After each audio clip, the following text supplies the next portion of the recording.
Because the thing is this shit's not going away. It's gonna keep going because it's a popular thing. Everybody, it's popular to be anti-gun. Give us, as disgusting as it sounds, because it's just popular in the media. The media is really pushing it that way, and if we discovered all the guns, all this shit would go away, but it's not going to go away. And we need to educate people on that and why it's not going away. And like those studies that popped out last week, I got a couple of emails from friends, shooting buddies, talking about the violent crime rate going down with a lot of CCWs increasing in cities, and they're seeing a dramatic crime rate, or not dramatic, but a decent statistical crime rate coming down. Violent crimes, because people are just like they're either moving on to something else or just quitting altogether.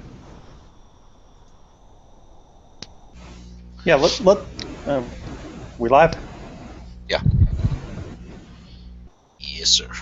Yep, we're live.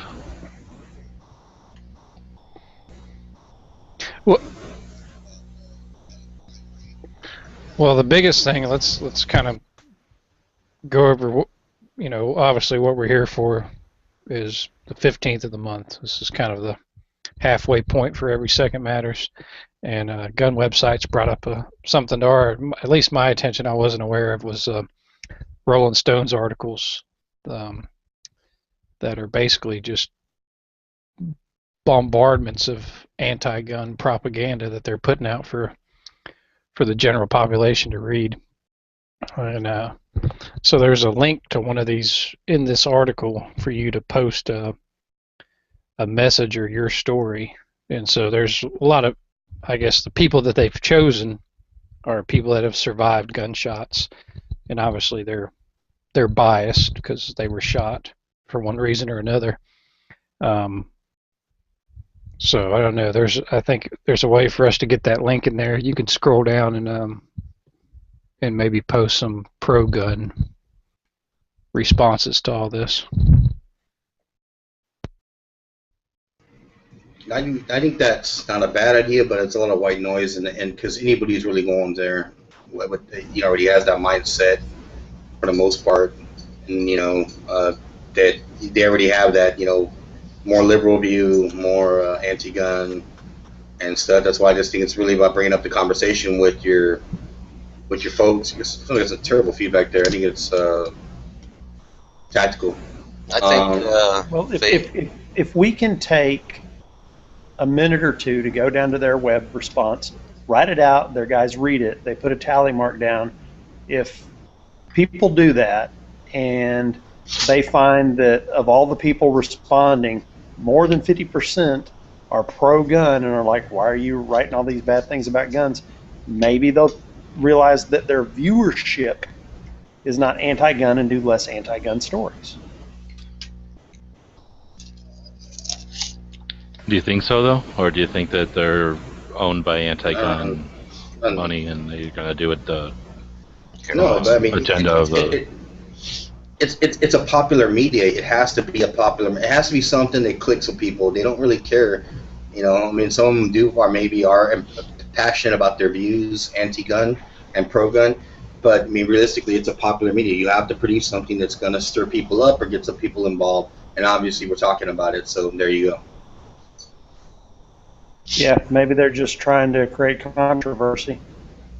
I think the bigger picture is this is such a political platform to be on the bandwagon. Right now that's why we're seeing it with media, with these groups like Mothers Demand Action. Obviously Bloomberg's pushing a big agenda. Especially with him coming out and saying that assault rifles kill more people than. If you guys read that little article that he put out, or statement that he put out, was such bullshit. But whether or not it's a valid statement or not, the sad part is it does get traction with people. It does get noticed, true or not, and that's the problem. That's politician 101. It doesn't have to be the truth. It just has to be put out there for people to interpret and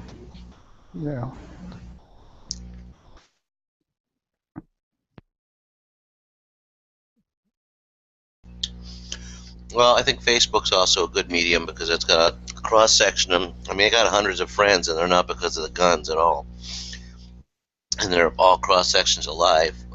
And I think trying. And I'm guilty of anyone of not posting stuff on there, but that's a good way to get the conversation going between lots of people that you're friends with.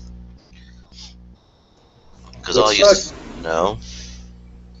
No, I was gonna say what sucks is that you can't get a media source that really just gives you, the God honest truth, because the media has to go some way, has to tilt to one opinion or the other, because that's who you're trying to draw in.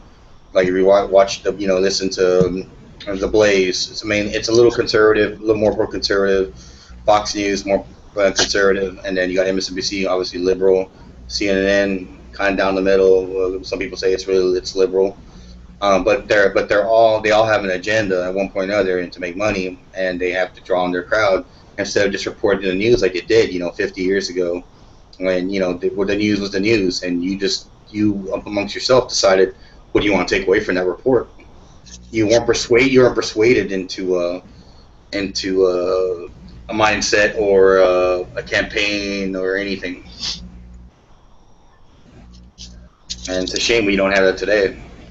It's a straight, non-political, non-biased news report. I mean, there's a lot of people that claim they're that, but unfortunately they're not.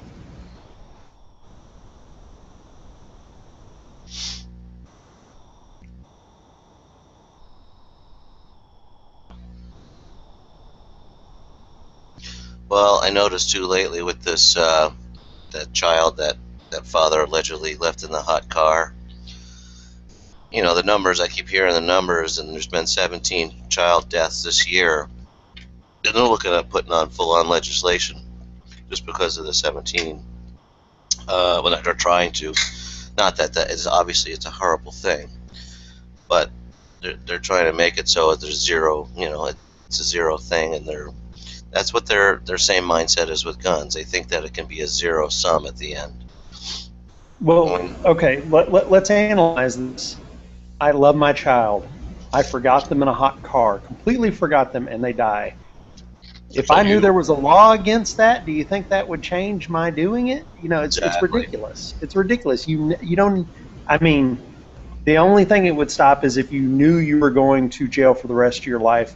No one would intentionally ever do that. But again, the vast majority of these aren't intentional. They're busy people who are morons. Accidents, yeah. I mean, how do you legislate against moronic acts?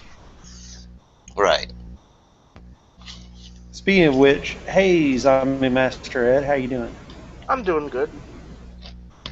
The one thing I've noticed here, I just looked at that Rachel Maddow ridiculous commercial, or I don't know, but the good thing I'm seeing, if you scroll down, all the responses are all pro-gun for the most part, so that's reassuring to know that a lot of the feedback they're getting just on this one little media blitz that she put out is all pro-gun people responding back to that little commercial. Once the snowball gets going, it won't stop till it hits that final barrier. She's extremely brilliant person, but she's very ignorant because of her passion, towards her own personal, stuff that she lets get the better of her, and again, I was talking about separating all that stuff early, in the past, so reporters would just report the news. She's big in the gay community, and she's from Massachusetts, all that stuff. That really clouds her, her thing. She's like, oh, I just don't need it because I live in this area and I'm so networked in this. And yeah, it's like you live in San Francisco. You can believe that to an extent, but it's until you actually, you're put in that situation that you change your mind, or you hire security and stuff because you are, a news media, person that people might go after, might do something to. And that's the way she's always been. I mean, again, she has her resume's, wow, it's stout, but she's just blind to all this shit because of her personal feelings about everything, the way it affects her and all the people she knows, and that clouds her judgment and her journalism.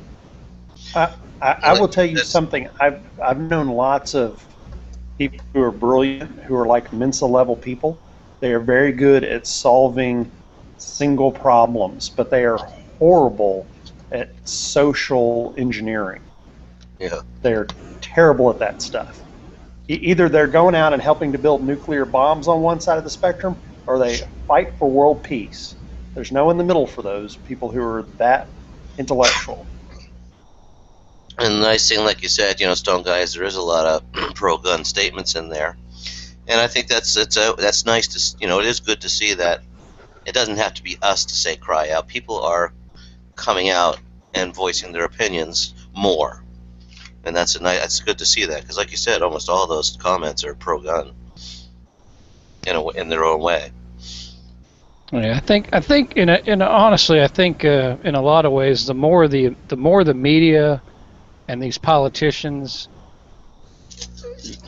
use backfiring on them. It is, because they use this gun issue as a stepping stone or a catalyst to push more agendas, to take away more of the freedoms. I think the general population is seeing that for what it is, and they're understanding that, hey, guns aren't the problem here, but these politicians are trying to use it, as a ploy or as a scapegoat for the bigger issues. And so I think a lot of people are recognizing that, and honestly I think it's helping us in a lot of ways. The more they attack us and try to strip us of our freedoms, I think the more people are going to rebel. Well, that once Rolling Stone article about the 5 deadliest guns or deadliest weapons you need to worry about, and they're pistols, shotguns, rifles, and so I forget which other revolvers and so on. And people are you seriously? What editor would even let this thing print? Go out there or even see an online article or an op-ed or whatever, and who would even print that shit? And then people started putting their own little things right under there. They were completely criticizing them over and over again. The top 5 deadliest vehicles: a truck, a car, a sports car, a motorcycle, and they were just comparing the same stupid analogies that they were making to generalizations, and everybody thought it was ridiculous. They were all making their own little five listings of deadliest whatevers, and it was just stupid. Fat food, McDonald's, blah blah blah, and it just backfired on them completely because it was just so general, anticipating such a exception amongst their community without any people criticizing it. They thought it would go blindly, and people just jumped on it like that. There's no filter there. It's just bleh.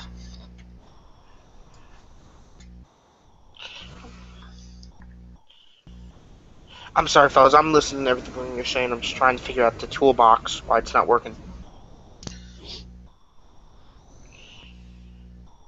But yeah, there are a lot of worse things than a couple people having shotguns or a revolver for home defense. I mean, someone that is intoxicated driving a SUV, I find that more of a threat than someone at home sleeping with a .38 underneath the mattress. Yeah, but the article was basically saying like the 5 deadliest guns, like you're gonna list them, like maybe like an Uzi, a specific gun. They just categorized them. They didn't even specify. So like, okay, shotguns, pistols, revolvers, rifles, and so on. All guns, basically, minus a musket and flare gun, are all deadly guns. These are the deadliest guns you can have, and it was retarded. And people start countering them with their own 5 deadly list of whatever, from popcorn to, diabetes or whatever, Yeah, they have a mindset where they just don't want to think of it from another point of view. They just want to see it from their point of view, and it's their way on the highway. And those what was the mothers of what was it? The name of their organization? Mothers Demand Action or whatever. Yeah, a bunch of bored housewives combined with people that have actually lost family members due to firearms, but mostly They just want something to complain about. The media, when it's backed up with certain people, I've been doing this for years. For instance, I'm not going to get this probably a lot of support and possibly from this panel or in general, but secondhand smoke, the whole campaign, secondhand smoke is the craziest thing. It's going to kill you. It's going to kill you. Smoking, yeah, it's a bad thing. Everybody knows that, right? But secondhand smoke is going to kill you. And what it was is a bunch of biased doctors, at least in my opinion, and stuff I've looked into in the past, and I had one guy also following some information reported. They just wanted to get rid of it, and they outlawed it where you can't even smoke in a park. Fine. You can't even smoke in some parks, outdoor parks. I know. I'm with you on that. It's ridiculous. There's been never any proof of any secondhand smoke. There's this one talk show host that did this thing on, and this guy was calling in. He's like, I have all this reports, I have all this background, all this data. I can quote you, blah blah. I'm a doctor and this and that. And the host says, well, I'm not a smoker, but my parents were, and I grew up around two full-time chain smokers, and I have a complete clean bill of health by my doctor. And the guy said, there's no way. I'm like, no, I do, and I'm not telling you this because I'm trying to advocate smoking. I'm just calling bullshit on bullshit. That's it. But it was an agenda. They got a lot of, and then when you throw the kids in, you're smoking in the car with the kids, you're smoking in. And the pregnant wives and everything, and it just got a lot of power behind it, and they bulldozed it. Well, let's bring it back. Let's bring it back on topic a little bit, because you brought up something pretty interesting there about the mothers demand action. It's sad that a bunch of, as you phrased it, bored housewives can orchestrate or organize such a movement and get so much traction with the general public and the media. I think it's pretty sad that pro-gun organizations can't do the same, whether it be lack of media involvement, like if the media is just not receptive to doing that, or if it's just the fact that the pro-gun people aren't pushing for that sort of organization. Who was that made that Kickstarter video and recommended the movie A Girl and Her Gun?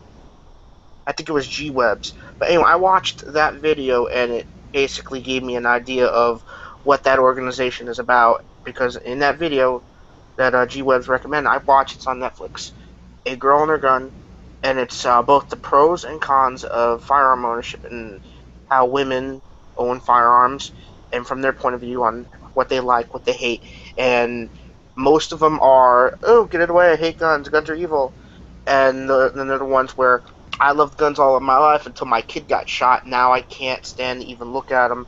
I threw them out in the garbage. So it's not very level-headed, but at the same time it shows from a perspective of what that organization more than likely is. No, we know what they are. What I'm saying is, why can't the pro-gun people establish a movement, an organization as structured and get so much media attention as they are? Because it wouldn't make any money. There has to be a fight going back and forth going on that creates a lot of money. I already donated $250 to the NRA, and they keep calling me for more. It's like a South Park episode. Change, more. People don't want to, go, you're going to start an organization for the killing of people. That's the thing, that it's not as PC to have this little mothers for guns as it is for mothers against. Well, okay, so here's something. So if a drunk driver gets in a car and kills your kid, you join Mothers for Drunk Driving to prevent drunk drivers, right?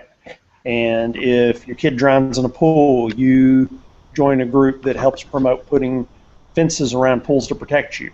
But if a criminal shoots your kid, you don't join a group to try to limit criminals from killing kids. You join an anti-gun group to take guns away from everyone. Okay? Yeah. These Mothers Against Drunk Driving don't take cars away from everyone. They don't take alcohol away from everyone. They try to get rid of the drunk drivers. Yeah, but in their eyes, it's gun. It's not the person behind the gun that killed my baby.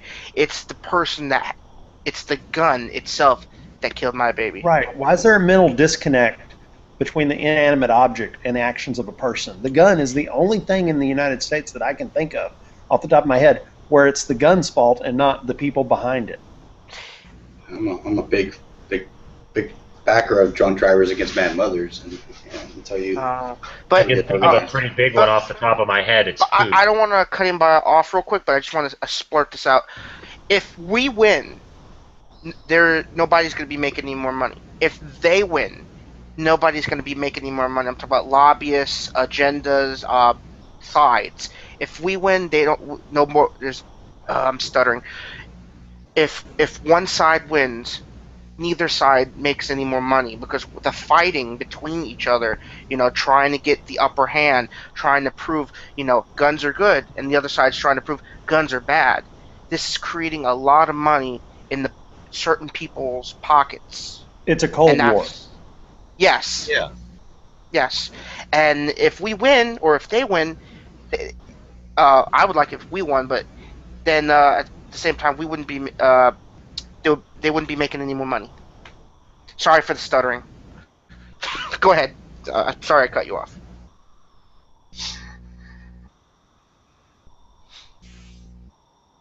What? Yep. I just went on Rachel Maddow and wrote a little post and put it on under Nathan's Armory. And I basically just put, hey, just so you know, over the past 20 years, concealed carry's expanded all the way across the United States. You can check the FBI violent crime stats and compare it to when concealed carry went active in each state and see that violent crime rates dropped immediately afterwards. That's called investigative journalism. You might have an intern do it for you one afternoon. Oh, see, you had to. I mean, God forbid they actually did some research and did an investigative journalism story. Yeah. I'm sure I'll get flamed by the we need somebody that's extremely pro-gun with a lot of money as well to take over one of these freaking networks. You know what I mean? But that would be some lone wolf, Even Fox doesn't fight that hard for us. They just kind of half-ass do it. They just do it to make a rating story. They're not even on our side if it wasn't in the ratings. Yeah, and they don't want to muddy the waters of all the other corruptive crap and bullshit they push out. Yeah, they would do anti-gun stories just as fast if it weren't for the other that they had to take the side opposite the competition.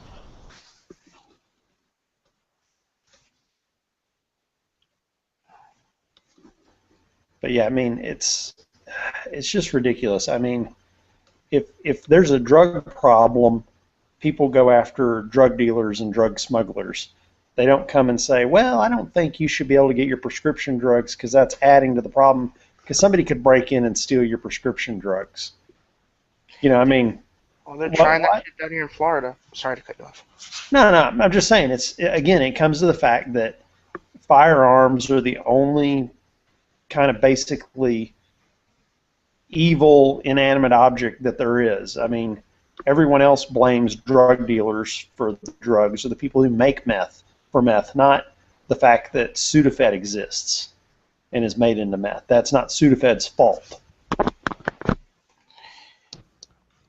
And it's not actually not just Sudafed. I mean, strikeless matches. They got rid of strikeless matches down here just because they were taking the potassium nitrate off the tip in order to make this stuff. So great. Now we can't have strikeless matches. Those were perfect when going camping. You don't need the box. You just carry a couple in your back pocket. You're good. I kind of view methamphetamine as Darwinism at its best. All right. Yeah. But yeah, down here there is a lot of you get prescribed this, therefore you're guilty by association of getting this prescription. So by that means they also, say you run out of your medication or something happens, you don't have your medication, you go to the emergency room. Too fucking bad. Excuse my language. Too bad. You're gonna have to deal with it. and that's just by guilty by association because they want to get rid of certain medications. Same thing with guns.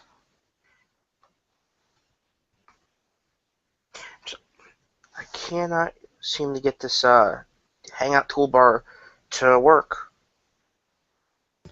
And I mean, it's also that the guns in the hands of the officials are perfectly fine. Guns are evil, yeah.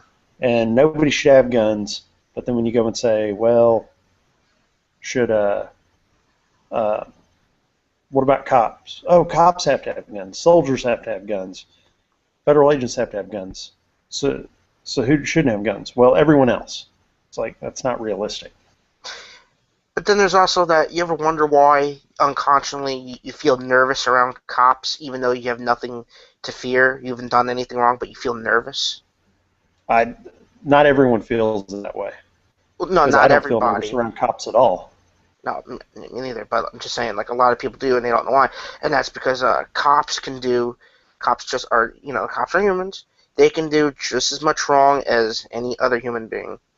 And actually, I find that most average people, most sheep, just look at cops. They may not like them because they give them tickets and stuff, but they're kind of bipolar with cops. They don't really like cops unless they're scared, and then they love cops. And Lieutenant Grossman describes it very well that the sheep don't like the sheepdog because it reminds them that the wolf is there. But when they're scared, they all huddle behind the sheepdog. So they don't like the cops until they're scared, and then that's the first thing they do is call 911 and pray to God a cop can get there in time. Yep, pretty much. Sheeple. Okay, I'm going to go write y'all talk. I'm going to write a response to this Rolling Stones magazine. G-Webs has inspired me.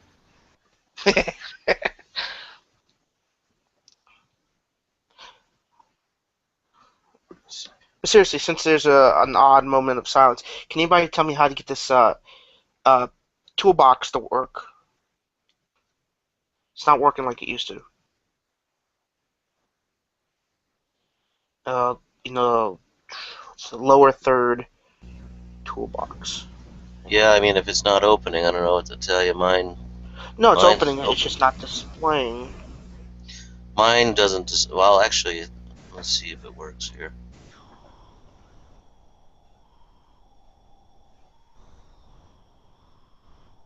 Because people don't know who the hell I am. They just see a Stay Puft Marshmallow Man.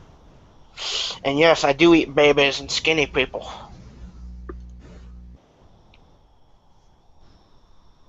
So I'm the Marshmallow Man. Yeah, she's working. You gotta make sure you gotta turn your camera off. That's what happens. Camera is. It won't work if your camera's off. Oh, I get you. So I have. Yeah. Okay. See, like I can't now. It doesn't go on mine because my camera's off. Okay, hold on. So, I fixed it for you. But Yeah, I can't get the custom overlay to work though, so it won't work for me. So that's why I just keep it like this now.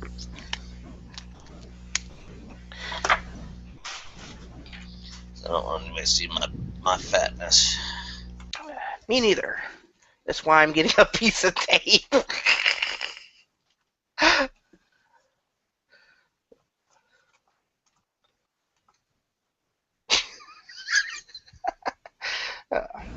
So what's everybody doing in here? It's all quiet. Yeah, right? I was just reading all those articles. It's just stupid. That Rolling Stone thing is ridiculous. Well, G-Webs ain't talking. Stone guy fell out. I don't know what's up with that. They got handguns, and then they got revolvers as another one. This Rolling Stone separates it. It's like it's ridiculous. Well, they categorize them basically. Sorry for all the noise.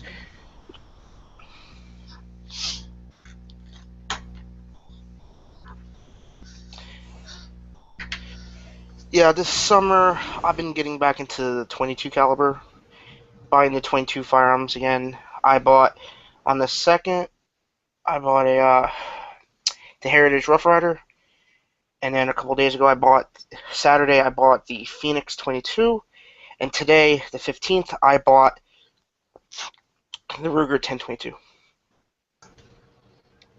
It's good. Just another gun chat. And when I went to Walmart, that douchebag was there again, grabbing all the ammo so he can resell it on his gun broker channel. And I grabbed the last 2 boxes of Federal. Where the hell did I put it? Anyway, Federal Target Match 325 box. You're savvy, yeah. This isn't a gun chat. This is a ETM chat. All right. I mean, well, I'm trying to keep it on topic. I know nobody's talking, but if I had to bring their subject up, GWebs are the patches. Do you have patches in stock to order again?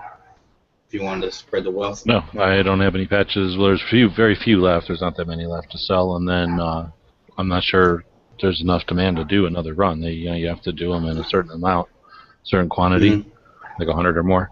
And I just don't know if there's 100 more people out there that would want them. So I don't know how to do it next. That's a good point. WB made some patch or stickers though, so we'll be posting that on the site. I should have done that already, but sounds like we're going to be doing that with like a self-adjust stamp envelope and $1 or something, maybe $1.25. I don't know. We got to figure out what the cost is, and then that way we can send out business cards too. Did he send you? You got a business card from him, right? He sent me 2 of those business cards. I don't know. He just today I got them. Well, I don't know if he made them also. I made 1,000 of them, so Okay. I've been sending them out with patches when I send them out. Cool. Yeah, I want to make some of these up. Looks good.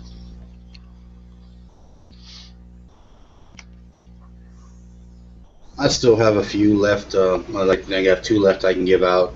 As I meet people, I think they're generally interested, and pass them out when I'm at the range or maybe some kind of event. I'm planning to give those out as well.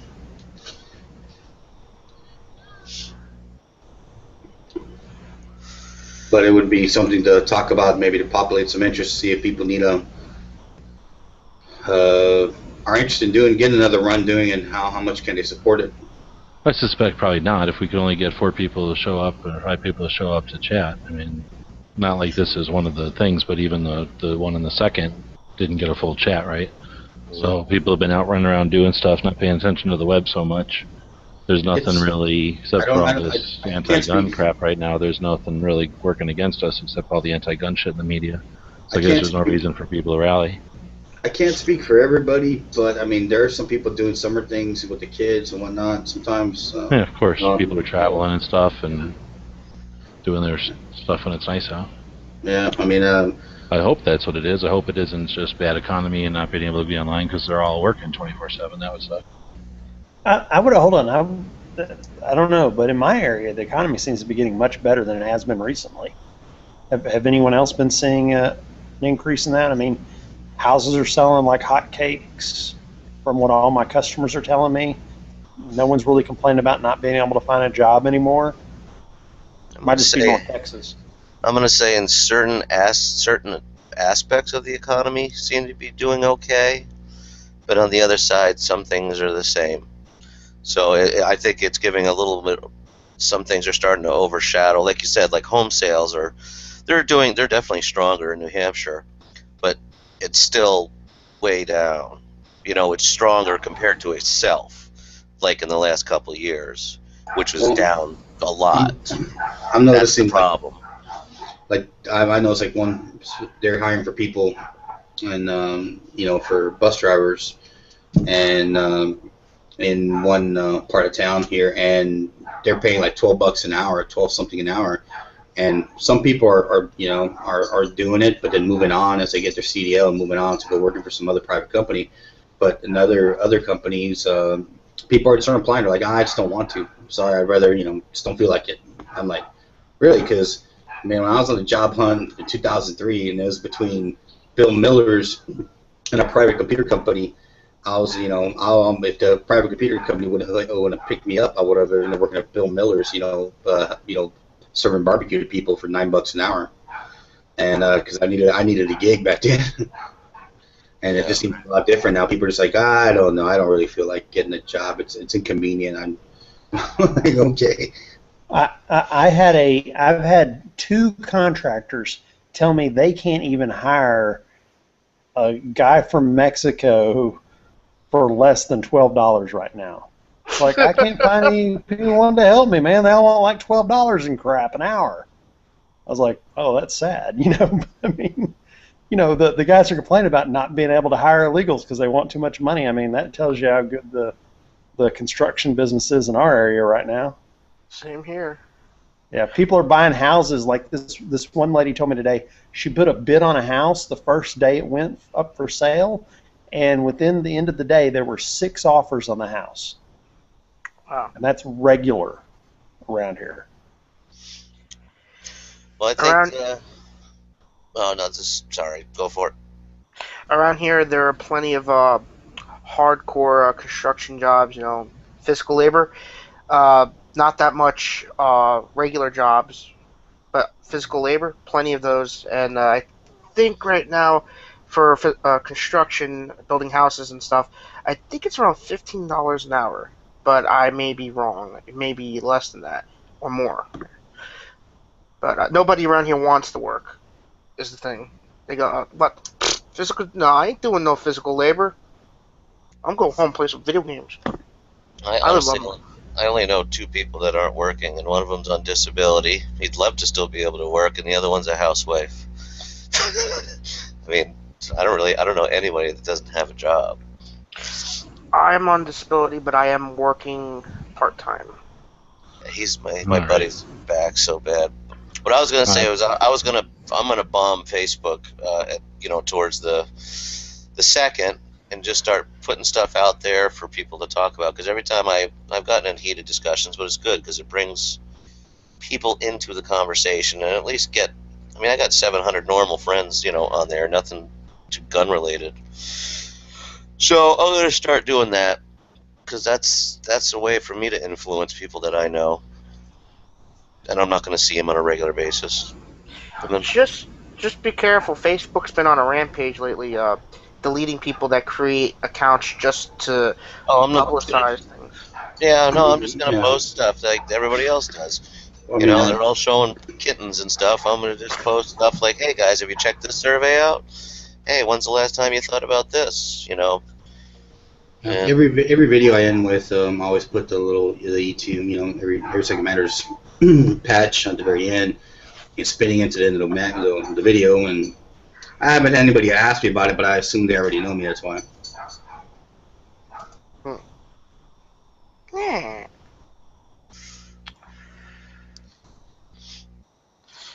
We need to get a couple more people in this chat. It keeps going dry. I'm sorry, I'm back.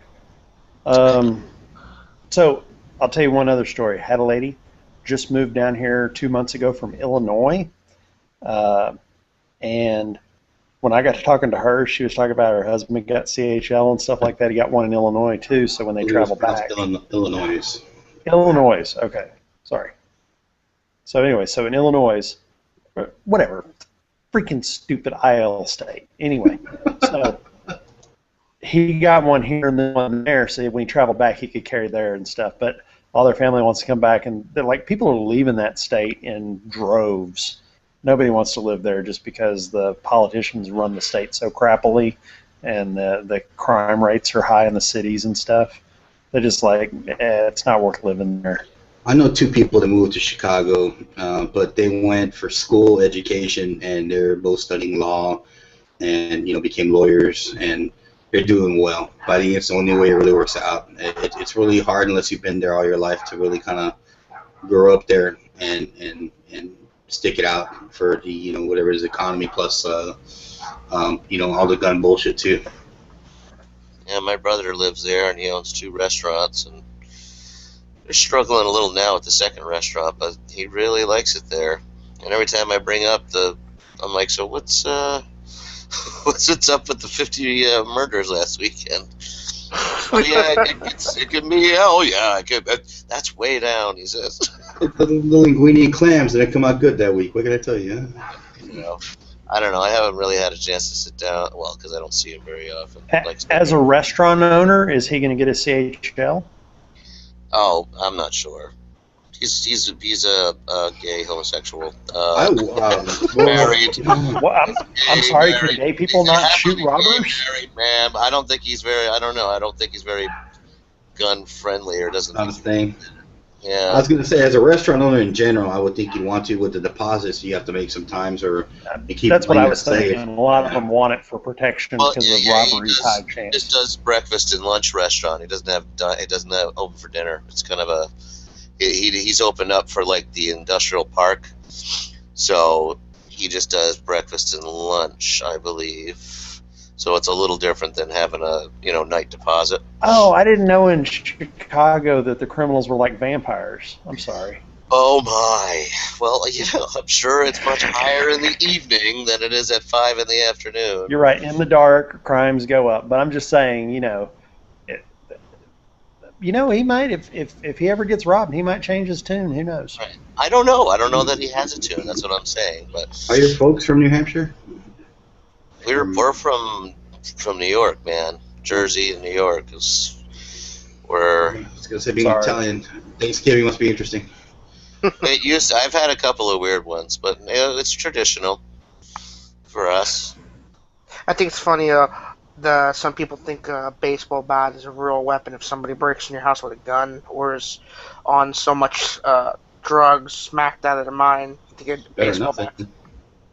True, but think about it. And it cracks me up because you got the other person on the other scale who might be a martial arts expert, and you're like, oh, if somebody came at me with the baseball bat, I'd just take it right away from them. Or if somebody came at me with a gun, I'd take that gun right out of their hands. They wouldn't even know how fast. You can't react in time before I can take a gun away from you.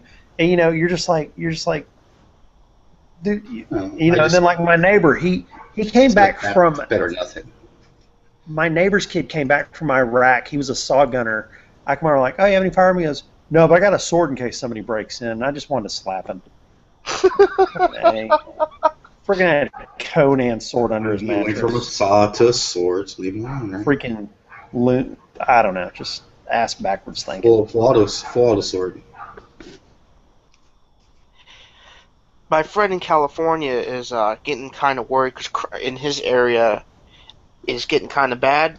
He doesn't want to be a part of the firearms at all. He thinks by owning a firearm that the cops are going to be knocking on his door on a daily basis asking, was this you? Was this you? So I asked him, you got a ball-peen hammer? He's like, yeah.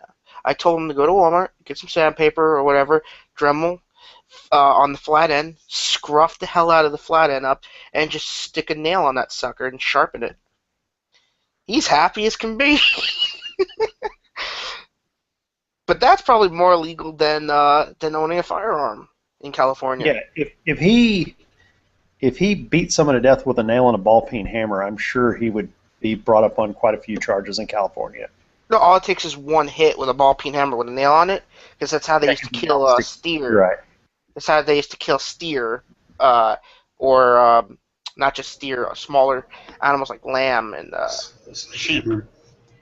No, sledgehammer's too tiring. Whereas a ball-peen hammer with a nail on it is just one whack, animal's dead. Next, you can go through 300-400 heads of sheep, in just an hour or two with that. You have a lot of confidence in that freaking nail.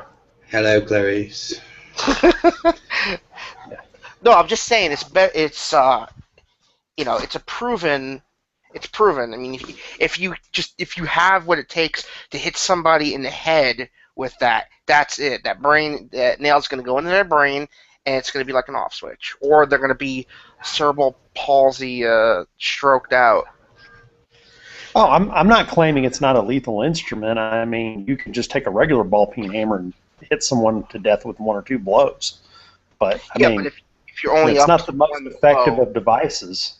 Yeah, but if you're only up to one blow, that nail at the end is sure a winner, rather than, all right, I just hit this person with a flat instrument, and they're going ow, ow, ow, ow, but they're so fucking high, they're not gonna grab that weapon and beat the shit out of me with it. Just have him get a freaking samurai sword. I'm sure that would go over fine. And I guarantee a samurai sword will take someone down in one hit, and you don't got to hit him in the head. Each his own on They're that. about $300 though for a battle ready one. I think in California, baseball bats and samurai swords and stuff of that nature are, like, if you get caught with them driving home from the store where you just bought them, I think it's considered a loaded weapon or. I would have to check, but I'm pretty sure you can own a samurai sword in your home in California. Okay, we'll turn the subjects here.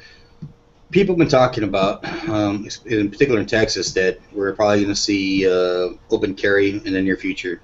What do you think about that, Nathan? I'm all for open carry. I don't know that we're going to see it in the near future, simply because I don't think there's, with the concealed carry, there's as much, how do I say, push for it with our legislatures. I mean, but I would love to have that, simply because if any state should freaking have open carry, it should be Texas.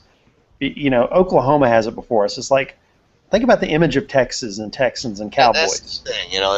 Why are we the last ones to get this? Dirty Okies. I agree with you there. Dude, I'm gonna bust out my leatherworking kit and make me some sweet ass rigs, man. Okay, make me one. In the Walmart style. Another rumor floating out there is also that Class 3 weapons are the tax stamp things possibly gonna. There's gonna be a move to get not necessarily not banned, but to remove that tax stamp to where it's just you just buy one and that's the end of it. Do you mean in Texas or nationally? National. That would be a good thing. That would be very good. Yeah, that would require repealing the 1934 Act, and that is not going to happen under this administration. Oh, I agree with that. But then possibly the next one coming out in 2016 and so on. Well, you mean you buy one tax stamp and you're good forever? No, you don't have to buy one at all. You just buy what you want. Oh, that won't happen. They won't give up all that money. That's millions of dollars a year. No, they don't care about the $200 per tax stamp, but what they do care about is not having fully automatic weapons in the hands of civilians, because that's going pro-gun. There's no way that's going to get through on a national level. If it saves just one child. Yeah, I mean, even if you got even the side that's not anti-gun wouldn't go for that.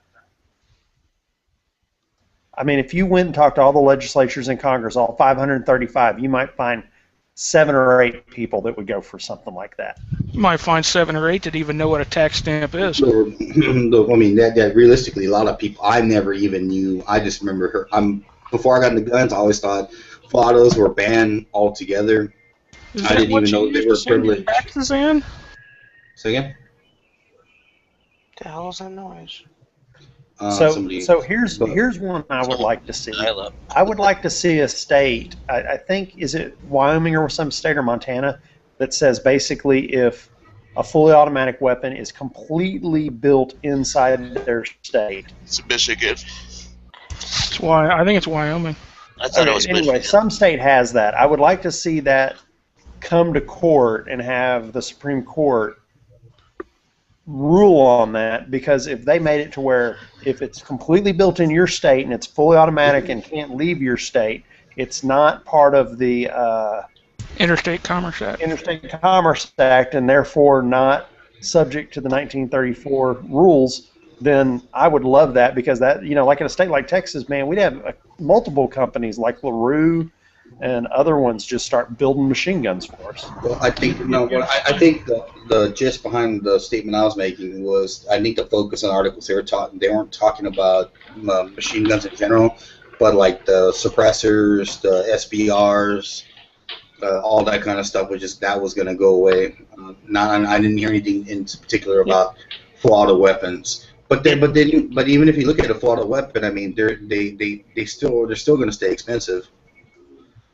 Well, yeah, but I mean, it would drop the price if you could just add more into the existence into the inventory. Right now, you can't there's a finite number of resources you're fighting over, and they're 30 years old or older. But I mean, it wouldn't make sense to take suppressors off the tax stamp thing because they don't do what people think they do. In fact, they actually make it much more pleasant for most people. So yeah, it would make sense, but they're not going to go for it because the idiots in Washington don't realize that suppressors don't make guns make mouse toot noises. Well, I will agree with that because shooting a suppressor brightens my day.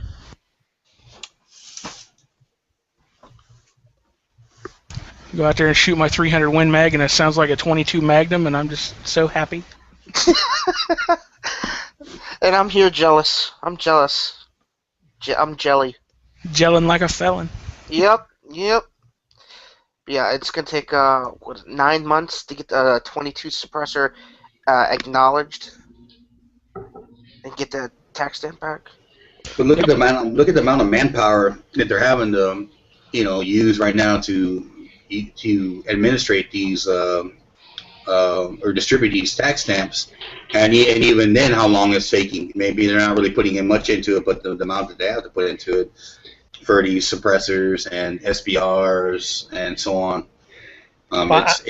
I guarantee you that. Let's put all those Mexican immigrants to work on doing that, improving our tax stamps. I guarantee you the ATF has no motivation to provide extra funding for personnel to run our paperwork through. They certainly don't care about the $200 per tax stamp. If you look at the ATF's budget, like I'm sure we could Google it, and then divide it by 200 to figure out how many tax stamps they would need to equal their budget, it wouldn't even be a drop in the bucket. We could put all those Mexicans to work approving our tax stamps. Am I allowed to drink beer and do this, chat? Because I'm just that's open. And honestly, what is the point of the ATF? I mean, we have the FBI. Correct me if I'm wrong. Stop me from having fun.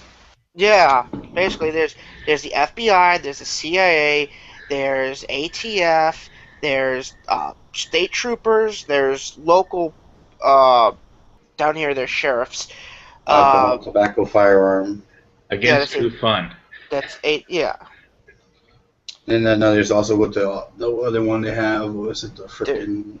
There's The ATF is like the original IRS before the IRS existed. And yes. They have, over the years, have expanded and grown to where they added the explosives. They added the stuff. They originally were just tax collectors for tobacco and alcohol. And during Prohibition, then they got during Prohibition, because they couldn't tax alcohol anymore, they became a law enforcement group to bust moonshiners.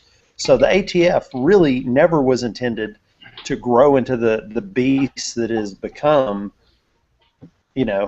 So it went from the untouchable. Grew out of control is what it did. The monster of fun Wasn't sucking. the Untouchables Treasury agents?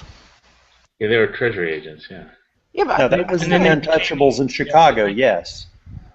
But the ATF, if you were to go back, they've changed it, but originally, a couple years ago, if you went back and looked at their website, they talk about all the money they collected in the 1800s and all the money they collected for this. And they really have just been a tax revenue arm of the government is what they've been. Well, so they pay is that the Pittman-Robertson tax that goes to wildlife conservation they collect, or is that something else? Hunters education training and stuff like that, or I don't know about that. They collect 1937. That was the Pittman-Robertson Act that FDR signed, I think.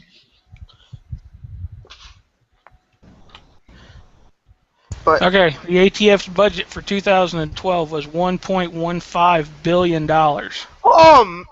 And that's, what would that be, 5,760,000 tax stamps. Well, they wanted a $3 billion congressional funding just for the border. Well, yeah, but that's not the ATF. This was in 2012 too, so this was back in the slow. Supposedly they doubled the amount of people that were supposed to be processing tax stamps from 7 to 14. From 2 to 4. No, there's literally 7. It's just that there's now they're also tasked with enforcing tobacco and alcohol. regulations. So to Yeah, count that budget as just guns, that unless that's just the gun portion of it, that would be. That's their entire budget. Tobacco is probably the big boy. If the ATF. Well, imagine how much resources are involved in regulation of tobacco and alcohol, not to mention explosives. Those 7 people that do Form 1s and 2s and 4s, that's all they do. 15 when I talked to them in January, and they've said that they've added more. They doubled the amount of people, but they're just working twice as slow now. And now they moved it from Martinsville down to Atlanta. At least that's where I sent my form a few weeks ago. I don't know why they moved it, but maybe they needed all the room for all the boxes. Well, Atlanta is where they have the bank, if I remember right. And since ATF isn't a treasury, we have a treasury that they have to send the checks to a bank, and that's one of the reasons they said they ran into the problem they had when there was a decreased demand after the assault weapons ban ended in 2004, and they didn't get any more examiners. The checks come in, and then they go down to wherever the bank. Then they come back from the bank with a cashed or not cashed, and then you've got also the increased number. They have their own account. That create SBSs and SBRs, and the increased number of people doing Form 1s and 4s to create or transfer their own.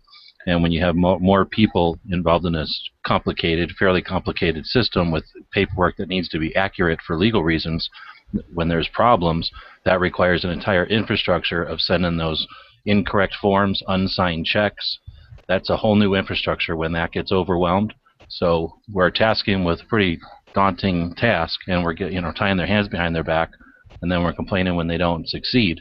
And I'm not defending them, but there's no point in having any kind of real discussion if we're not going to talk about the facts. If we're just going to rage against the machine, then. Well, no, I think they do a great job of it. I mean, that when they started that e-file operation, they got swamped big time with that, like overnight. So right, and I suspect they didn't get the same funding as the Obamacare thing, and the Obamacare thing didn't work. So if they got less funding, and we expect them to, their internet thing to work the first time, is that realistic expectations? Why don't we just talk about getting rid of that task? Guns are simpler than healthcare, in my opinion.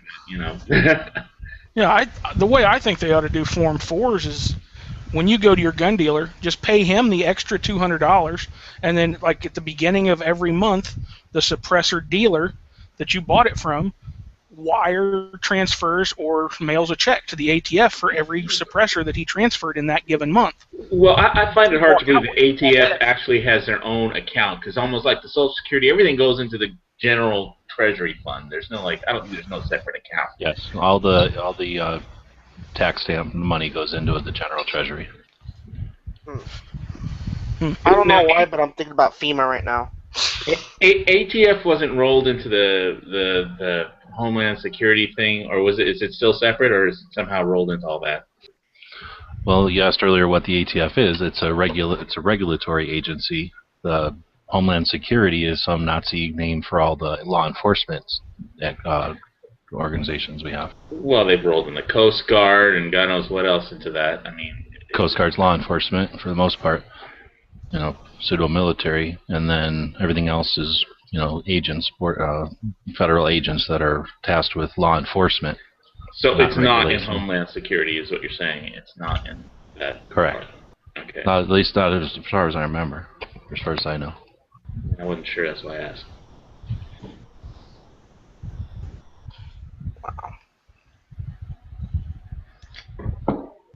So what you're proposing is a good idea to put the cash in first before the form. You can't do that. You have to send a check with the form. You do one procedure. You do one procedure. The best thing you can possibly do is just do everything correct so that it goes through without hiccuping. Yeah. Yeah. Like when my first suppressor, the guy I ordered it from inverted 2 of the serial numbers on the suppressor. But luckily, they caught it at the ATF, and all we had to do was fill out the form and send it back to them, and it only added 3 days total to the whole deal. You got lucky. Somebody put a 5 instead of a 4 on my address for my local gun permit, and they kept messing it up over and over and over again. I had to drive across the island a few times to get it all straightened out. So just to let y'all know, I just went to the ATS website and was reading about their history. Basically, during Prohibition, they created a unit called the Federal Prohibition Bureau. And when Prohibition was repealed, it became the ATF. Yeah, Right, and they claim Elliot Ness is one of their first people. They actually claim Elliot Ness was kind of the first guy into this Bureau of Prohibition. Well, in all the movies, he says stop Treasury Department or something. Well, yeah, it was through the Treasury Department. The Treasury Department was tasked with it. Then they switched it during Prohibition to the Justice Department. Then they created this, actually gave it a name, and then after Prohibition ended, they just named it the ATF at the end of that, which is alcohol, tobacco, firearms unit, whatever, but they're in charge of collecting taxes. So basically the ATF was created out of the federal government's reaction to gangsters during Prohibition. And we know everything that came out of Prohibition, of course, is fine and dandy and great. And thanks to Capone, I mean, all that, and they got him on tax evasion. Yeah. I mean, nothing good came out of Prohibition. We got gangsters, moonshiners, the first major organized crime and smuggling operations in the United States, and we got the ATF to boot out of it. Very popular. Right. The worst thing out of it is that we got this dependence on the federal government to do something, and they started to figure out that if they started to blame it on interstate, they get to do whatever they wanted. Right. They figured out that because of all the crime and the criminals driving across state lines, that they needed to increase their total federal powers. Before Prohibition, if somebody did something criminal, like in Texas, they got rode down by a Texas Ranger and they were eventually caught and brought back and hung. But I mean, now they're like, oh, Bonnie and Clyde, we need a federal agency to catch these people. Chasing across the fucking, what was it, the Northwest? They did need it back then. They didn't have car radios, so they did need some oversight back then. But unfortunately, we're stuck in this mindset that since a law exists, that's the way it has to be. And we don't have that mentality. I don't know how we were blessed with the assault weapons ban ending and with that grandfather. That should be like every law. It looks like we need this now, so let's let it expire in 5 or 10 years and see if we still need it. And if we do, it'll be an obvious, renew it. And if we don't, we gladly get rid of it and strip the law off. We just became too fixated or too compliant with letting the laws stack and build. And all it takes, all this bitching, totally is we just have to strip some of them away. I couldn't agree more. If they would make every law have to come up for a renewal vote after a decade, that would solve a whole lot of our problems. Because the things that work would be obvious. And it would keep government busy just renewing the crap that already exists. They wouldn't have this time to sit around and come up with new shit. And also, they look like they're busy even when they're not doing anything. More donuts to go around at discount prices. I'm sorry, that was inappropriate.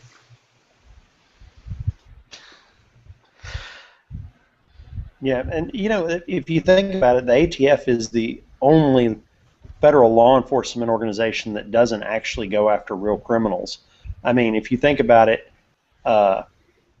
if I'm illegally selling cigarettes, they'll come and arrest me and throw me in jail. But you'll just go and buy a pack of cigarettes after I'm taken off the streets down at the local 7-Eleven. Same if I'm moonshining, you'll just go buy your booze down at the local liquor store. And if they arrest me for doing anything with guns, then you'll just go to the gun store and buy a gun. It's like they don't arrest real criminals. And if I take a gun and illegally kill someone, they don't even bother with me. They let local or the FBI take care of me. Well, that's a tax beef. Cigarettes, it's like evading taxes. Right. They're about controlling revenue. They don't want anyone bypassing the revenue stream, so they make examples of them. They are the IRS with a law enforcement division in front.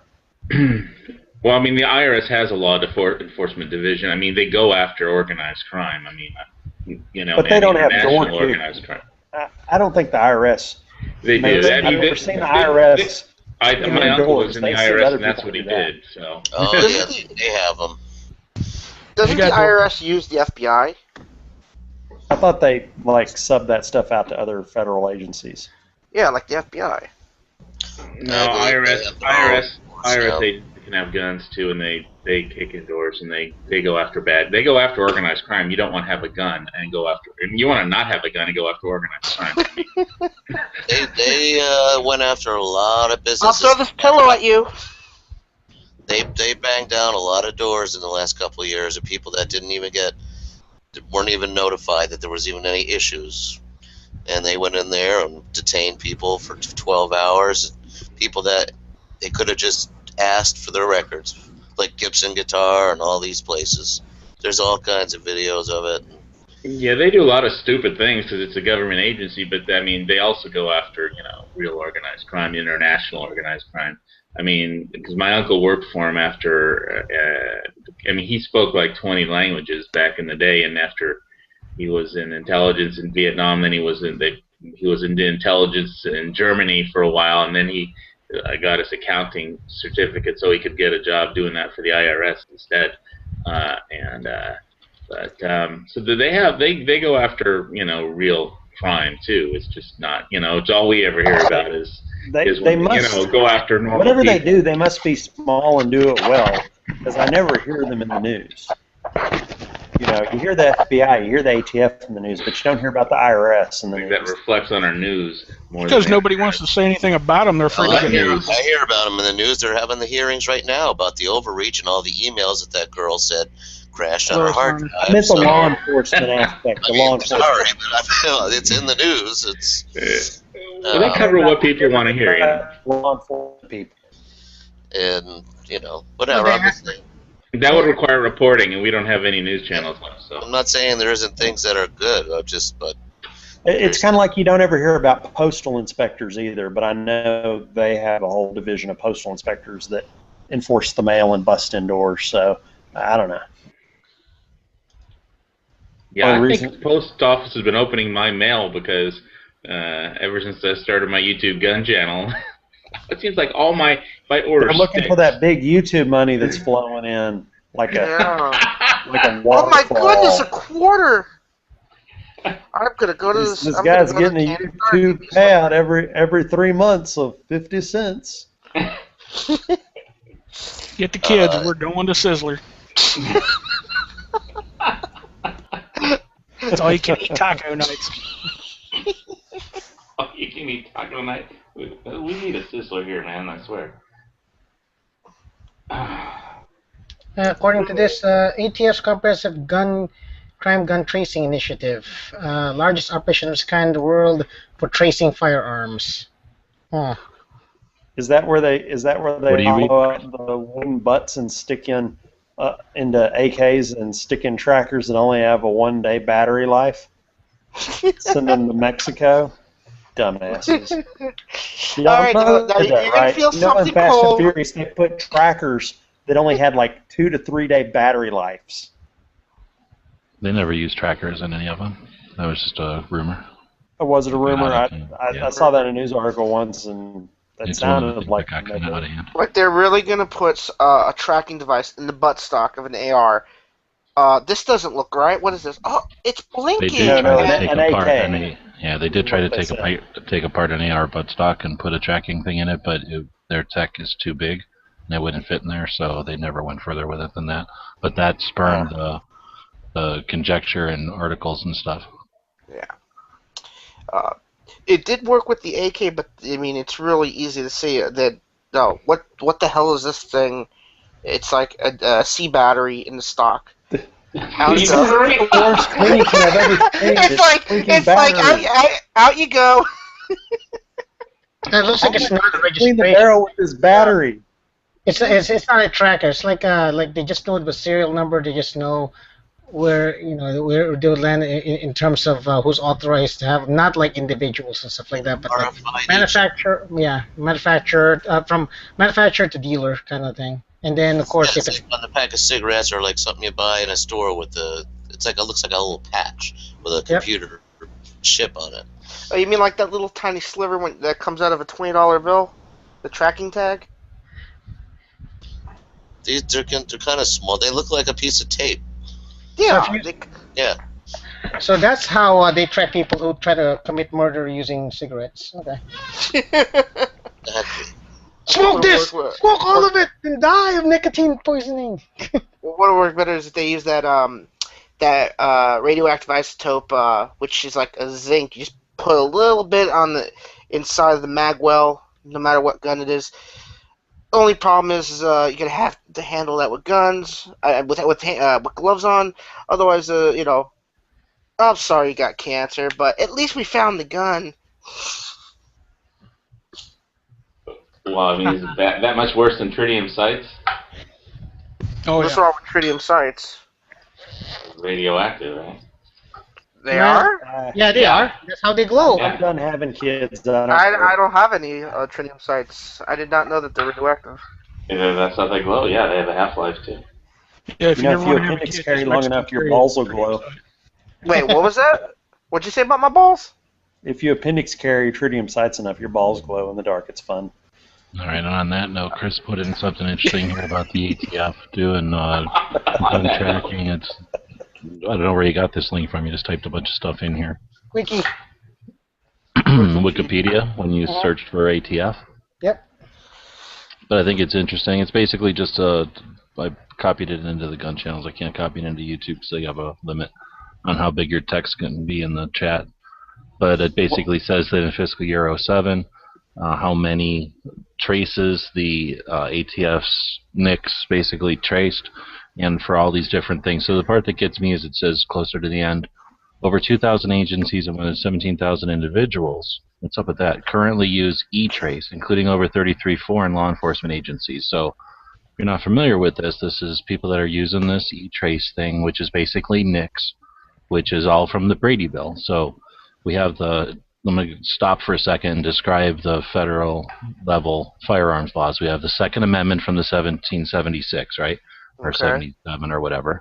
Then we don't have a national firearms law until 1934. So something like 176 years later, we have the National Firearms Act, which defines and requires registration on full auto, short guns, and suppressors, to generalize it. Then we don't have another gun control law for another 30-something years until 1968, which created all the all the FFLs. It created the 4473, all the shit that we've all grown up with thinking has always existed, but it's really only existed for the last 40, 50 years during our lifetimes, just before most of our lifetimes. So what this is telling us, and before that, so, the reason I'm describing all those laws, for the beginning of time, we had firearms since the beginning of the country, so we've had different types of firearms up until about the 1900s when Browning took us from single-shot rifles up through machine guns. So for the longest time, we had nothing but single-shot rifles, and everybody was fine. We had revolvers and stuff, and then eventually, the early 1900s, it kind of fast-forwarded, and now we have, all kinds of cool guns and the modern stuff we have now and machine guns and stuff. We have the 2 world wars, and everybody's still okay. And for the most part, everybody's okay with the way the world works. Then in '68, we created the FFL system and the 4473, and at that point, we decided we need to draw a line now. For some reason, in 1968, there's good people and there's bad people, and the 4473s and the FFL system is designed to keep guns out of the hand of the bad people. And at that point, we started to keep a list of who's the good people and who's the bad people by requiring that they fill out this 4473. In something like 1974, when the hippies were still, the whatever you want to call the theory behind the hippies. Sorry, can I finish? But basically the mindset of the hippies was still echoing through society, and people said, and I forget exactly what year, but 74, 76. There's a federal law that says, no, you can't write down every single person in this country and put a check next to their name if they're okay to own a gun or not, or if they're okay to be, if they're law-abiding or not. You can't have this list. These are still people that, again, had, remember World War II, remember Nazi Germany, and remember all the other concentration camps that were out there. So these are people that say, no, you're not going to track every single person in this country. The reason I'm explaining all this, now fast forward to 2014, and we're reading an article where 2,000 agencies, 17,000 individuals, and 33 foreign law enforcement agencies, so not even law enforcement agencies in this country, have access to this list that says whether or not we're okay to own a firearm. And I think this, we can talk about all the crap that we hate, and we can rage against the stupid magazine articles, but what we're really dealing with here is the fact that their government is now creating this list by, throwing all these other issues at us. What's an assault rifle, or all these other distractions? They're reinforcing this list. The last couple of things that Obama's done by executive action throughout 2013 and into 14 now have been, subtle little things over here to distract us, and then something to reinforce this concept that there's a list of who can own a gun and who can't. And I don't know about the rest of you, and I don't think, tune me out if you want because I'm a tinfoil hat or something, but when there's a list that 2,000 agencies, 17 individuals, and 33 foreign countries have access to and get to amend, that is a list of who can own guns or not, how far away is that from a list that you have freedom or not? Like, you have the ability to own a home or not? You have the ability to have health care or not? You have the ability to purchase property or not? When I read this little article from Chris here, that gets my hair on the back of my neck standing up, because there's a lot more to it than just the ATF bragging about how many people use this NIC system. I'm wondering why we even have this NIC system and why we're rallying behind the arguments of, to what extent we're going to allow this NIC system to continue to grow. Because that's all we're really talking about when we talk about half of these issues. I think the liberal, politically correct common sense thinks that the government's Santa Claus, and they're going to make a list and check who's naughty and nice, and only the nice people get good things. That's a problem. The naughty people don't get anything. They're definitely comfortable with it. That's a misnomer. The thing is, there are people in this country who believes that it is the government's job to check everything and everybody, and it's a possibility. And these are the people who says, well, I don't own a gun, I don't violate a crime, I'm not going to be in there. Of course, they have this comfort zone that they do. So you can't blame them for their house. Yeah. Well, you can't blame them for thinking no one's gonna go after them because they think they're good, but of course, they never know, any other aspect of life that they can be, taken upon. So. Yeah, they've always had a controlled environment, positive reinforcement, a family that's like, Brady Bunch, always willing, always there to back the person up. They've never been around the harsher side of life, where I'm not trying to undemonize criminals, but like most of them are, of course, besides drug problems, they don't want to work, they don't want to go to work, or they can't get a job. They want to eat, so they steal to pawn, make money. And usually they have to commit a violent crime to do that. I mean, I mentioned like in the last show where there was, the guy who wanted money for a meth fix, used an expandable baton and beat the crap out of two guys at Denny's up the block, but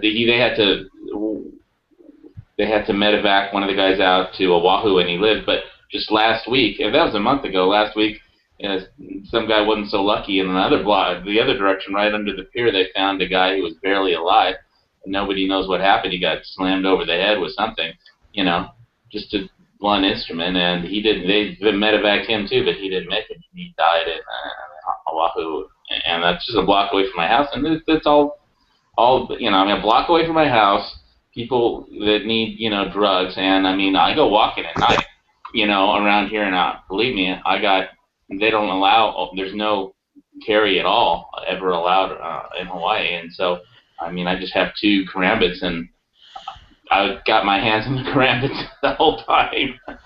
Yeah, but most of the time they come up from behind you, and they're there, you just don't see them. This is a 52-year-old guy, but okay. I'm sorry. No, it's okay. No, I'm just trying to want to steer it back us to the ATF. So. I wrote something in the description while G-Webs was talking, Second Amendment was talking, and because I didn't want to interrupt. Okay. But I hope you guys understand what I meant by that. When he said what the gun laws changed back in the middle of the 60s, 70s era. Well, that a lot of our laws do stem from that. Yeah. So yeah, that's normal. Drug laws came from that. Gun laws came from that. The initial gun laws came from that. So that's not surprising. Unfortunately, we're not at an age where that shouldn't be the case, and so. But of course, um, instead of demonizing one group, now they're demonizing everybody. So, but in any case, what else of the ATF? First of all, I wasn't here on time to get the petition. Do you have like a link to that petition or something? Or? Which one? Oh, the petition? Sure. Yeah. The suppressor, I got that right here. I want a link to that too. I would love to have a free. Here's the thing, suppressors. One of them is for suppressors, and one of them is for NFA items, I believe, or maybe it's for power rifles only. But there's 2 petitions. Oh, I would love to get rid of short barrel rifles. For the children. Yeah, I know. No, you know what though? You know who's gonna get mad if we're gonna get rid of? One company that might not like the fact, if we ever get rid of the NFA, is SIG and Century Arms. It's like, wait. We're not gonna get. No one's gonna buy our brace anymore to use as stocks. To use it to put the shoulder. No. We need to keep the NFA on. I tried that. It's a piece of junk. It's rubber on top of rubber on top of rubber. I have that and I love it. So we're gonna use it for it because I tried it on a Draco AK Mini. I have Mini Draco pistol. I have a PAP. A PAP. Yeah, PAP pistol. Draco is a little smaller, but you have a micro. Not a micro. It's just a mini Draco, and it did not feel right. It felt silly. Like I don't know. Well, okay. You the thing is you have it really close up in. Try to just slightly, and this is fine. Just slightly move it back a little bit, and put like a they do make spacers for it, but you can use anything to space it, and just give it a little bit more space, and you should be fine. So that should lengthen your pull somewhat, but it's a lot better than just show then. Trust me, it's a lot better. And unless you want to go ahead and fill out the paperwork and spend the $200 for it, I'd say go for that. If you want. Hell no, no. Okay, so I'm signing that petition right now. So the other one, okay, so I saw this is for remove suppressors as an NFA regulated item. We already discussed the case for and against that. Well, for that in our case. All that stuff is illegal in Hawaii, so either way, I don't get any benefit. Carry an open pocket knife at all times. Somebody tries to come up on you, just hit them and run. Yeah. I mean, when was the last? Unless you're a professional hitman, when was the last time suppressors were used in a crime in a large fashion? I don't know. I don't even see why. Only in the movies. In the movies, yeah, people don't understand that they're not they don't make it unhearable or just Oh yeah. You don't make a 9mm suppressor and people can't hear it. I've seen. What do they call this? I think when they saw that scene from Casino and they thought, "Oh my God, it's like that all the time with suppressors." Have you guys seen that? Poor old lady in her bowl of Frosted Flakes. Oh, that one, yeah. No, that's not the only one. The other one was when those 2 old guys snuck up this one guy and started, shooting down, like top down with 20. Oh, that was Goodfellas. No, that was Casino. I think there was a similar scene in Goodfellas, but that was Casino, when they were reviewing all those people they killed to protect the organization. Oh yeah, that's right. I remember now. But yeah, after when they went after everybody for the unsanctioned hit on that, he's like, "Go get your effing shine box. I will kill you." Okay. So yeah, there you go. Suppressors. Do you think that the price of suppressors will go down if they ever get legalized? Well, yeah, because the people who will produce them will increase. Yeah. Well, and there's massive regulation on them right now. You can look at it like, oh, there's this much metal in it. I mean, there's regulation, there's cost of doing business, and that's why the suppressors cost what they do. Okay. So I can buy what do you call this? A solvent catcher, much more cheaper. Well, I mean, think about this. So the thing you can screw onto the end of an AR-15 or an AK-47, and then hook an oil filter on the end of it. How hard would that be to mass produce? I mean, The solvent trap. Yep, solvent trap. Solvent trap. No, those are not hard to mass produce at all. yeah, I'm just saying it's like, but if you get caught with one of those and it's not registered, you're in a $10,000 world of hurt. I think you have to get caught using it. You're at 10 years worth of hurt. Sorry, go ahead. Yeah. It's 8 to 10 years of hurt. Like I have a thread adapter for my SBR, so it'll fit. My suppressor will fit on it. It's just a thread adapter. There's no serial numbers on it. But if Yeah, it's, it's the if same it's thing. the right size to thread a can on it, you got yourself what they call the Econo can, which is a Doesn't matter. It's not illegal. That's what he's saying. Yeah, it's I just a know. thread adapter. It doesn't matter whether you can. It's like the pistol brace. There's no improper use of a thread adapter unless you get caught improperly Exactly. using it. Yep. And they want to. There's something wrong with that sentence. But, I'm not but sure if what they it if is. they catch you screwing on a what is it, an oil can onto that adapter, Yeah. they're like, oh, now you're in trouble. Yeah, but they have to catch you in the act. Just owning the thread adapter is not a That's crime. just it. Yeah, I know that, but if they catch you in the act, and of course there's some little bumbler that's like, peeping on every single thing, and I'm gonna go to the cops because I want a pat on the back, and then That's they why don't I realize just they went get and bought a arrested suppressor too. Anyway.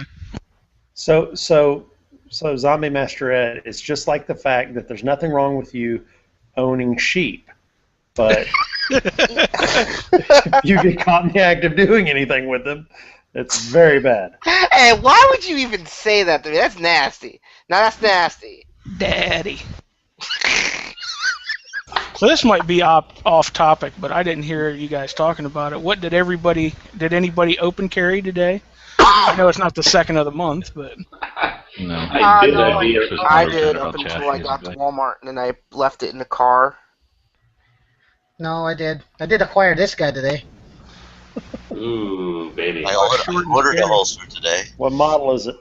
Taurus 856. Go I back thought to it looked like a Brazil. The only Taurus. thing they With do the right way- is with the way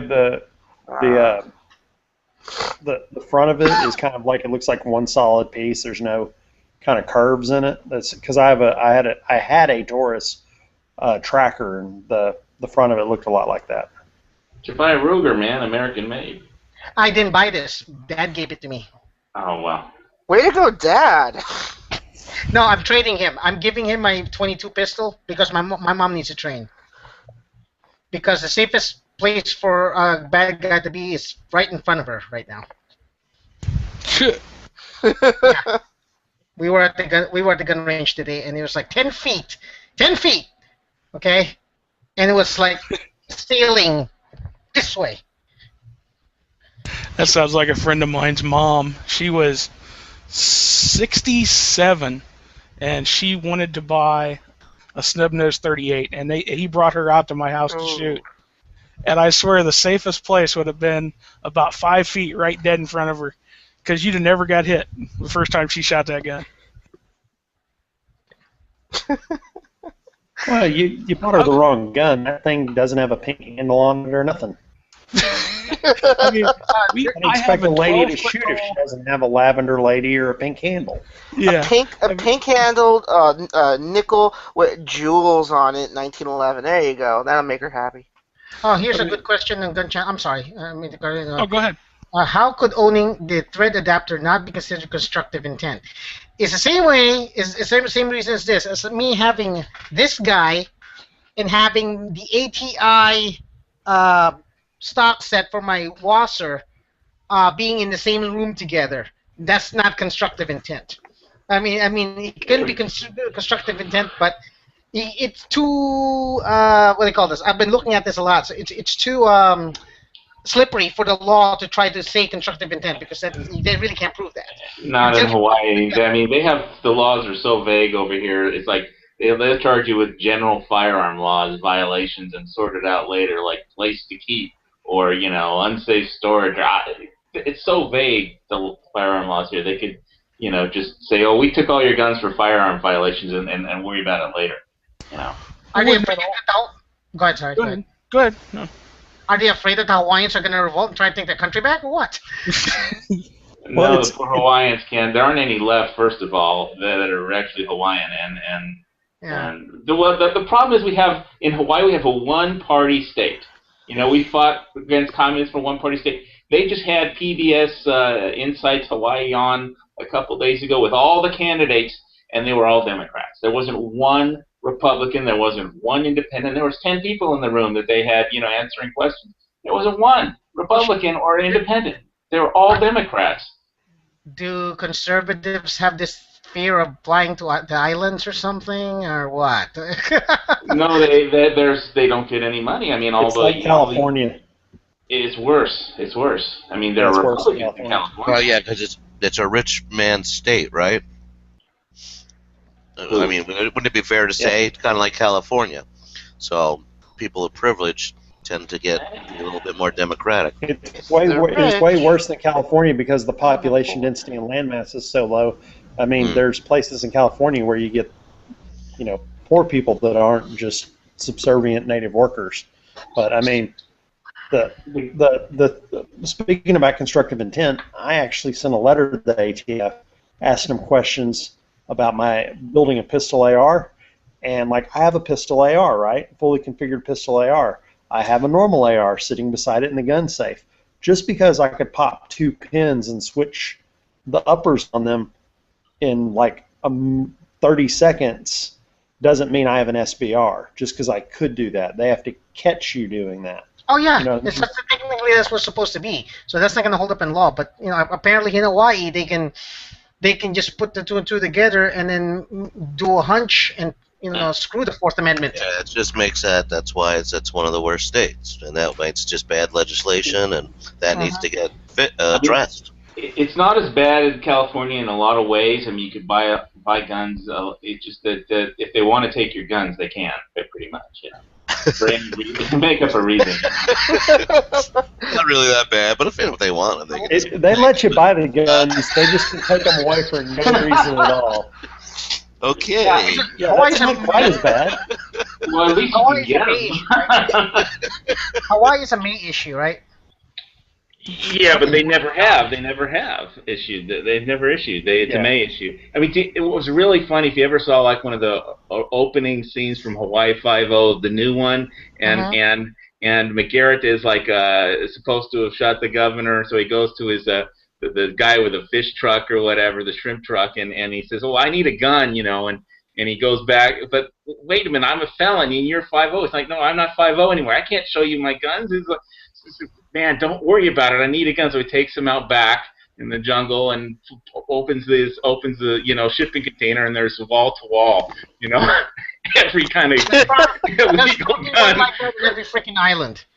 Well, no, I mean, what I'm telling you is people can buy guns and they just, but it's a jungle over here. There's shipping containers everywhere, and you could just throw one in the jungle and nobody will ever find it. I mean, because, it's weird over here is all I can tell you. I mean, it's different. I mean, you can get the guns. It's just that,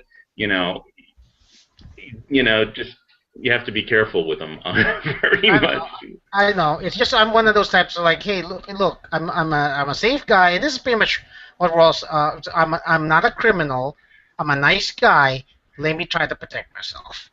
I said, no, you could potentially become a criminal. What if you get angry one day and shoot somebody? It's like, okay, you're assuming too much. Yeah, pretty much. Hit him with the Avengers and be like, that's my secret. I'm always angry. Yeah, good guys. How do you know me so well? I mean, don't assume things about me. Now, I do have a question about the G-Webs ATF. G-Webs has to go, so we're going to have to wrap this up. Okay. Oh, man. Well, one question, because I think he knows the answer to that. Warmed up. A couple months ago, I heard that people with gun trusts were contacting the ATF about filing Form 1s to build machine guns because a trust is not an individual. Has anybody heard any more about that?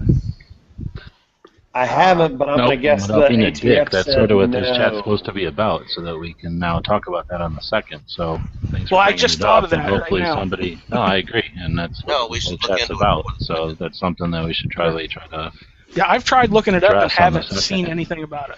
because that gee, would be well, definitely an interesting way that at least something's getting done. Are regular Yeah, if- are regular living trusts the same as a gun trust, or is there some difference? I think there's a difference. Yeah, if living trusts aren't ATF, or I mean, an I'm on the entity ATF. for purchasing firearms. A living trust is so that you can have people control your finances. I open them for my customers. That's the only reason I know. Yeah, I'm really interested in that because I will definitely use that if they allow that to go on. Can you say that again? Exactly what is the difference between a living trust? So if you want to give your son, when you die, all your guns and you own them, and you have a living trust, and your will says, everything goes to my son, and then you have to have a different trust for your guns than your money, or No, you don't. Need no. But if for your you're siblings. gonna buy suppressors and things like that and put them under a trust, it's not a living trust you would use. There's a separate type of trust for that.